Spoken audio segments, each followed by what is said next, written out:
Oi, turma. Do livro Francisco de Assis, João Nunes Maia e o Espírito Miramês, no capítulo 23, Sempre Convosco. É bom relembrar que os discípulos de Francisco, depois de instruídos por ele, por vários meses em Rivotorto, Porciúncula e mesmo no Rancho de Luz, partiam em todas as direções da Itália e ainda para países como França, Alemanha, Espanha e Portugal, para daí saírem para o mundo. Era o programa de Deus e não dos homens, para que o Evangelho fosse levado a todas as criaturas na mesma intensidade da luz em que nascera. A Idade Média sofria a violência da prepotência dos senhores feudais, o sofrimento das coletividades se comparava ao dos judeus, na época em que surgiu Moisés para salvá-los dos duros tratos na casa de servidão. Ou ainda piores, pois foram instaladas duas frentes de perseguições que alarmavam as famílias. Os direitos humanos estavam anulados com as cruzadas e os tribunais do Santo Ofício. A Igreja e o Estado aliaram-se para submeter aqueles que não fossem obedientes às suas conveniências. Entretanto, enquanto os homens fazem planos junto às sombras, Deus estabelece ordens com a luz. Francisco de Assis apareceu no cenário do mundo com a força divina nas mãos e no verbo, em favor dos sofredores, dos perseguidos e dos injustiçados na terra, trazendo-lhes uma grandiosa esperança. E esse grupo de homens chamados de franciscanos não poderiam perder tempo, um segundo que fosse. Vieram para trabalhar no restabelecimento da paz juntamente com o seu dirigente, que foi o primeiro nas linhas de frente, encontrando e removendo os maiores obstáculos nos caminhos, para reativar os princípios evangélicos deixados por nosso Senhor Jesus Cristo. 7 dos discípulos de Francisco decidiram-se a sair em uma linha de trabalho dentro da Itália, experimentando as suas próprias forças na pregação do Evangelho e na vivência de seus preceitos, em uma luta ingente, porque a religião dominante deturpada, na sua essência, impôs um modo de entender o Cristo completamente diferente dos preceitos organizados por Francisco e inspirados no Evangelho vivo de Nosso Senhor. Esses homens de Deus anunciaram o Pai Francisco em uma tarde em que se reuniram em Porciúncula para orar o trajeto que pretendiam percorrer, e Frei Gil argumentou: Pai Francisco, queremos percorrer algumas cidades da Itália à guisa de exercício para depois sairmos mundo afora, com destemor no tocante ao amor. Se já conhecemos a luz, achamos não ser conveniente que a deixemos escondida, por ser o próprio Cristo que nos aconselha a colocá-la em cima da mesa. No entanto, queremos o teu beneplácito e que nos abençoe nos nossos propósitos. Além disso, não vamos tê-lo ao nosso lado por toda a vida. Já estamos crescendo em Jesus e devemos ajudar-te nas lutas que empreendeste. E comovido arrematou: temos certeza de que vamos chorar a tua falta, mas vamos fazê-lo com alegria para cumprir um dever que significa a tua alegria com Jesus. Gostaríamos de visitar as seguintes localidades, se for da vontade de Deus: Toscana, Romanha, Lombardia, Abruzos, Apulia, Bari, Tarento, Lice, Consenza, Régio e tantas outras que surgirem em nossos caminhos. Perdoa-nos essa decisão, se a entenderes pretensiosa. Francisco, admirado pela disposição de seus companheiros, redarguiu, emocionado com alegria: não só vos dou a minha bênção, se ela vos for útil, como se pudesse, iria convosco por onde quer que fosse. O Evangelho é a meta da minha vida e devemos levá-lo às criaturas por ser ele o pão do céu, enviado às pessoas famintas de amor e de paz. Peço-vos, com toda a humildade do meu coração, que sejais amigos uns dos outros, investindo todas as vossas energias em conversações sadias, onde estiverem, vos lembrando sempre da advertência de Jesus quando assevera: vigiai e orai. Nunca entreis em discussões improfícuas, principalmente entre vós. Elas dividem o que deve estar unido para melhor servir. Não vos preocupeis com o dia de amanhã, carregando prata e ouro, e mesmo as roupas em demasia, além de pesarem em vossos ombros, inquietam os corações e distorcem os sentimentos, principalmente na perda do tempo que deveria ser usado na vivência do tesouro de Jesus, que é o amor.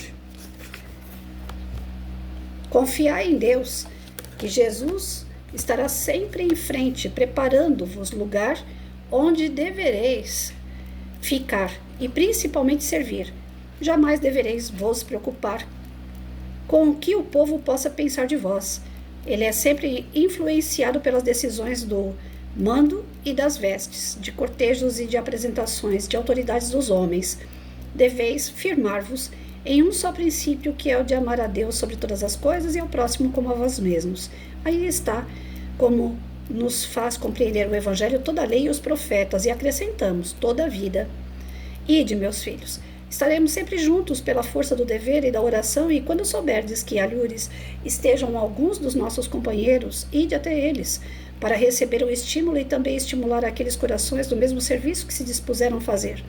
Também eu, por esses dias, vou partir, não sei ainda para onde. Nascemos e vivemos para servir a causa de Deus, na ordem do Cristo, que Ele os acompanhe. E assim partiram os 7 homens de Deus: Freis Gil, Gaspar, Domingos, Rogério, Ângelo, Custódio, Bernardo e Alpino.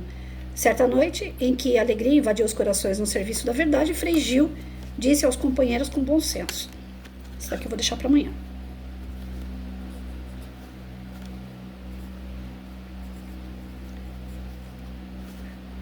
Gente, vocês têm ideia do que é formar um grupo?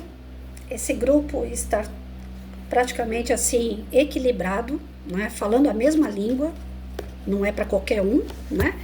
Tem que ser um espírito muito superior para conseguir essa dádiva de manter um grupo unido, com objetivos em comum, com o equilíbrio, que não haja desentendimento entre eles, que eles possam superar as adversidades e se manter unidos. Nossa, perfeito! Para ser um exemplo de família, entre amigos, na política, né? Nós precisamos de união, nós precisamos de ter objetivos em comum que façam bem a todos. Aí a convivência é pacífica. É possível. A gente fala assim, nossa, mas isso é praticamente impossível. Não, é possível. Quando a gente colocar Deus acima de todas as coisas e querer ao próximo o que a gente realmente quer para nós. Aquilo que for bom, aquilo que for verdadeiro, aquilo que for perfeito aos olhos de Deus, não perfeito aos nossos olhos. Nossos olhos não são perfeitos. Nós temos egoísmo e orgulho que impedem a gente de conviver bem. Hoje pela manhã eu estava falando até com uma amiga sobre isso. Falei, antigamente eu olhava o defeito dos outros e achava que o defeito dos outros tinha que ser melhorado, tinha que ser reformado. Hoje eu olho o defeito dos outros e falo, eu preciso me reformar da maneira que eu olho para aquela pessoa que tem defeito, porque eu estou cheia de defeito, que ela passa por cima para me aturar, para conviver bem comigo. Então são pequenos detalhes que a gente vai observando no decorrer do caminho, que não é o outro que tem que mudar, somos nós. A boa convivência, ela está ali, a receita é essa, é aceitar o outro como é chegar num comum acordo, é manter o equilíbrio, é se manter unido diante das adversidades, é enfrentar as situações com o coração no bem, voltado para o bem comum e não para o bem individual e egoísta. Quando eles se levantam e falam, tá na hora da gente começar a se dispersar, não é dividir o grupo, eu penso diferente de você, não, eu tô querendo sair do grupo para manter a sua palavra, para honrar aquilo que eu aprendi com você e levar a outras pessoas que despertem tanto quanto eu. Olha que lindo essa parte. A princípio, quando eu estava lendo, eu fui levando para esse lado. Eu falei, nossa, né? A minha cabeça humana, cheia de defeito, conforme ele falou, eu preciso sair do grupo, eu já fiquei pensando assim, mais um egoísta, né? Agora aprendeu e já quer andar sozinho por aí e virar as costas para o Francisco. Mas não.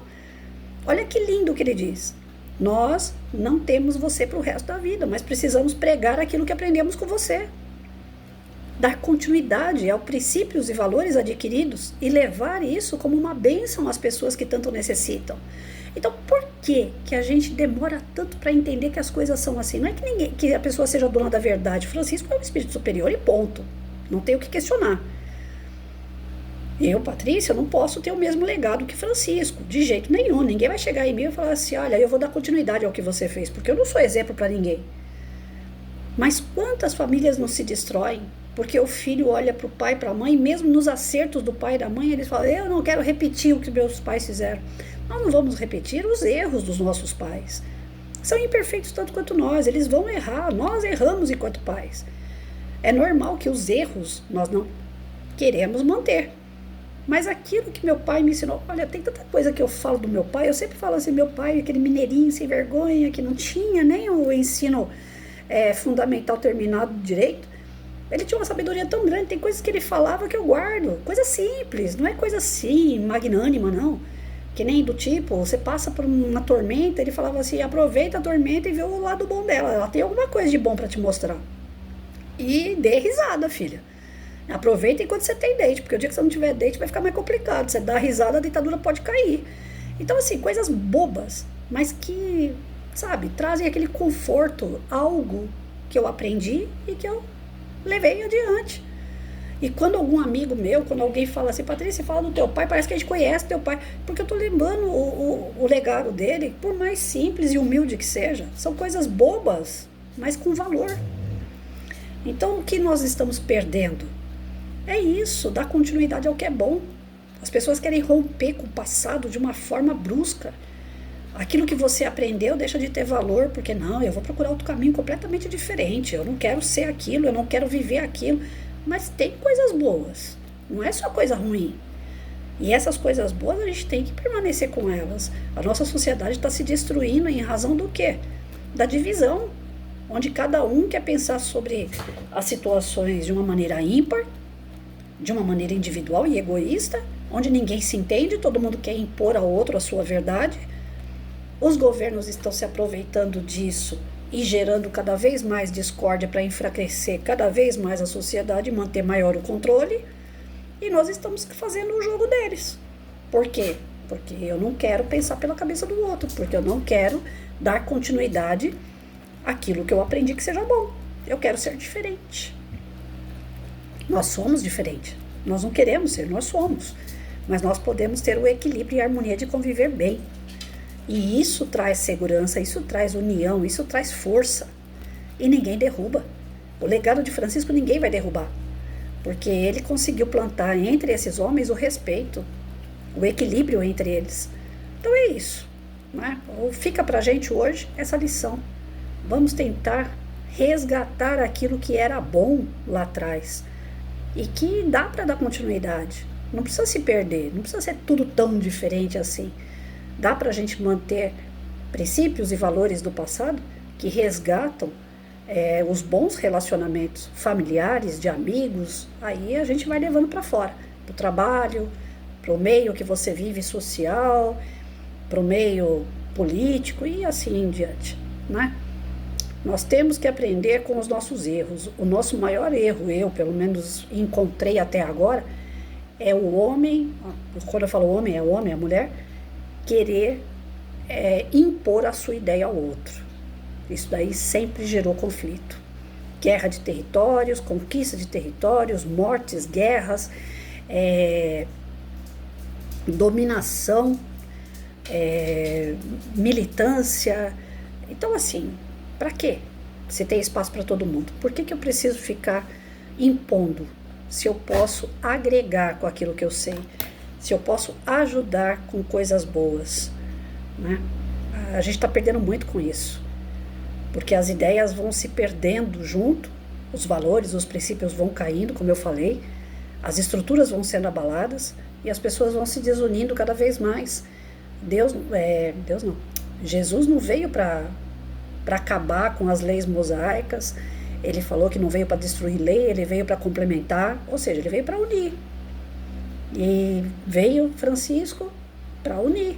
Os espíritos superiores, eles não segregam, eles unem, mesmo à distância, sempre juntos. Então, vamos aprender um pouquinho com isso aí, faz bem, né, gente?